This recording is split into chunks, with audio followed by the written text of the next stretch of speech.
কোন দেশের garments sector 1988 থেকে 2025 পর্যন্ত টপ র্যাঙ্কিং ধরেছিল সেটাই এখন আমরা দেখব। আর এর মধ্যে বাংলাদেশ থাকবে কিনা?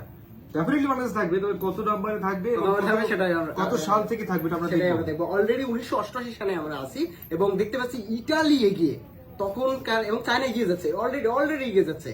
চায়না কিন্তু ফার্স্ট পজিশনে চলে যাবে, আমেরিকা কিন্তু তখন ডাউন হচ্ছে আমেরিকা এবং হংকং, পাকিস্তান শুরুতে ধরেছিল। এটা 1990 সালের কথা বলতেছি। দারুন। ইন্ডিয়া আসছে না? ইন্ডিয়া কত নম্বরে? ইন্ডিয়া প্রায় 7-8 নম্বরে আছে। ইন্ডিয়া কিন্তু ডাউন যাচ্ছে, চায়না উপরে, এবং চায়না ভয়াবহ আকারে বাড়তেছে। মানে আপনারা দেখতেছেন এই যে ক্লথ এক্সপোর্ট হচ্ছে। জার্মানি সেকেন্ডে, চায়না ফার্স্ট। হ্যাঁ, চায়না ফার্স্ট। তবে আমাদের টার্গেট বাংলাদেশকে টপে নেওয়া। এটা সম্ভব হয়েছে কিনা কোন সালে সেটাও দেখবো, এবং ইন্ডিয়াও দেখবো। ইন্ডিয়া কিন্তু ডাউনে যাচ্ছে। ওদের মার্কেট 1993 সালে খুবই মানে বাজে অবস্থায় ছিল ইন্ডিয়ার মার্কেটটা। ইটালি আমরা জানি, আমরা শুরুর দিকে দেখেছি ইটালি টপে ছিল এবং ইটালি কিন্তু ওঠার চেষ্টা করতেছে, কিন্তু চায়নার ধারে কাছে কেউ নাই। এটা 1994 সালের কথা বলতেছি আমরা। এবার 1995 আসলো এবং আমরা মেক্সিকোকে দেখতে পাচ্ছি নিচ থেকে কিন্তু উপরে উঠে যাচ্ছে।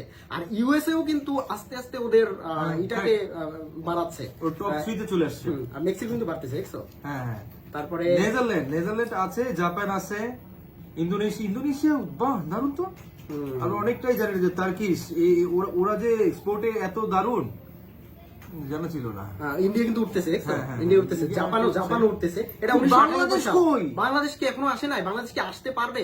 আর ক্লথ এক্সপোর্টে আমরা জানি বাংলাদেশ কিন্তু অনেকাংশেই এগিয়ে। আর সেটা কত সাল থেকে, এটাই আমাদের দেখার পালা। 1999 সাল চলতেছে। চায়নার ধারে কাছে কেউ নাই ভাই, কেউ নাই। কিন্তু এটাই আমরা দেখবো। অলরেডি জার্মানি কিন্তু 4 নম্বরে চলে গেছে। আর আমরা দেখতে পাচ্ছি আমাদের বাংলাদেশ 2000 সালে বাংলাদেশ টপ 15 লিস্টের ভিতরে চলে আসে। এবং দেখো ইউকে মানে ইংল্যান্ডের থেকেও এগিয়ে, লন্ডন থেকে, লন্ডনের থেকে, ইংল্যান্ডের থেকে। পাকিস্তান কিন্তু অলরেডি পাকিস্তানের থেকে আমরা অনেক উপরে। আমরা এবার ইন্ডিয়ার উপরে উঠবো। আমাদের টার্গেট এখন ইন্ডিয়ার উপরে ওঠা, এবং এই ফাইটিং এ ইন্ডিয়া থেকে আমরা কত সালে উপরে যাই সেটাই আমরা দেখবো। অলরেডি কিন্তু বাংলাদেশ উঠতেছে।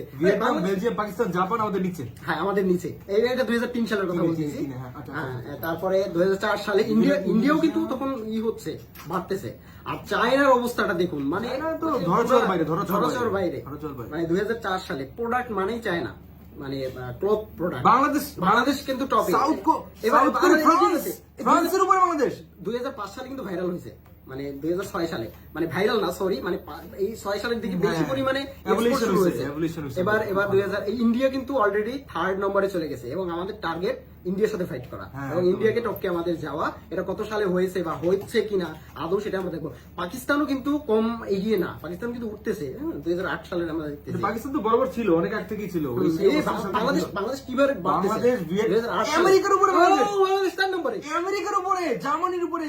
এটা 2009 সালের কথা বলতেছি, এবং 4 নম্বরে। তখন কিন্তু চায়না আরো বাড়তেছে, ধরাছোঁয়ার বাইরে। এবার তুর্কি উঠে গেছে, এবার ইউএসএ উঠে গেছে, তবে এটা তিনটা কিন্তু একদম আমেরিকার উপরে, আবার এবার কিন্তু 4 নম্বরে। এবার আমরা উপরে যাবো। আমাদের টার্গেট ইন্ডিয়ার উপরে যাওয়া, এবং 2011 সাল চলতেছে এখন। 2011 সালে ওই পাকিস্তান অনেক নিচে, তারপরে থাইল্যান্ড, নেদারল্যান্ড, এগুলো নতুন করে, কম্বোডিয়া, পাকিস্তান, সাউথ কোরিয়া, জবরদস্ত টক্কর। হ্যাঁ, তারপরে এদিকে আমি একটা জিনিস দেখাই, ইন্ডিয়া, ইতালি, বাংলাদেশ, ভিয়েতনাম আর তুর্কি, এই সবগুলো কিন্তু প্রায় সেম, একদম 30-29 এর পাশাপাশি। চায়না ধরাছোঁয়ার বাইরে।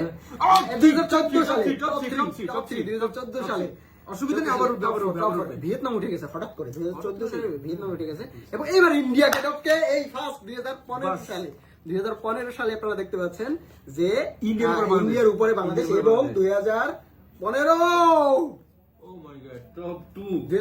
মনে রাখুন, 2016 সালে নাম্বার 2। চায়নাকে আমরা যদি বাদ দিই তাহলে আমরাই কিন্তু ফার্স্ট, এবং 2016 সালে এরা কিন্তু একটা ভিয়েতনামের সাথে ফাইটিং করছে বাংলাদেশ। ইন্ডিয়ার থেকে উপরে, এটাই আমাদের এনাফ, আর কিছু লাগবে না। 2017 সাল সাধারণ ভারত চলতেছে। পাকিস্তানের উপরে আছি আমরা। হ্যাঁ, পাকিস্তান অনেক নিচে, পাকিস্তান অনেক পাকিস্তান নিচে। এবং আমরা কিন্তু এই যে বিলিয়ন ডলার মানে এই যে ডলার গুলো দেওয়া রয়েছে, আর ভিয়েতনাম কিন্তু এগিয়ে যাচ্ছে। আর এদিকে ইন্ডিয়াটা কিন্তু একটু বাজারটা কিন্তু থমথমে। অনেক অনেক কম, আমার অনেক আমাদের ডাউনে অনেক যাচ্ছে, কম, কিন্তু অনেক ইন্ডিয়াটা ডাউন, অনেক যাচ্ছে। ডাউন, অনেক 19 তারপরে, 19 চায়না, ভিয়েতনাম, বাংলাদেশ টপ 3 তারপরে এই যে উঠবে 2020 সাল। Yes! টপ 2 এই করোনার সময়। টপ 2 করোনার সময় টপ 2 এবং বাড়তেছে। এবং বাড়ছে। তবে ইন্ডিয়া কিন্তু ওই জায়গায় এটাই আছে। এটা 2021 সালের কথা বলতেছি এখন। অলরেডি ভিয়েতনাম আর বাংলাদেশের মধ্যে এবার ফাইট হবে, কিন্তু চায়না মানে আরো বাড়তেছে, অনেক গুলি বাড়তেছে। ওরা অন্যরকম একটা। কিন্তু আমরা দেখতে পাচ্ছি পাকিস্তান কিন্তু কম না। পাকিস্তান তো 2023 সাল। আমেরিকাকে টপকাবে খুব মনে হচ্ছে, খুব মনে হচ্ছে। 2023 পাকিস্তান সাল খুব ভালো পর্যায়ে আছে, খুব ভালো পর্যায়ে আছে পাকিস্তান।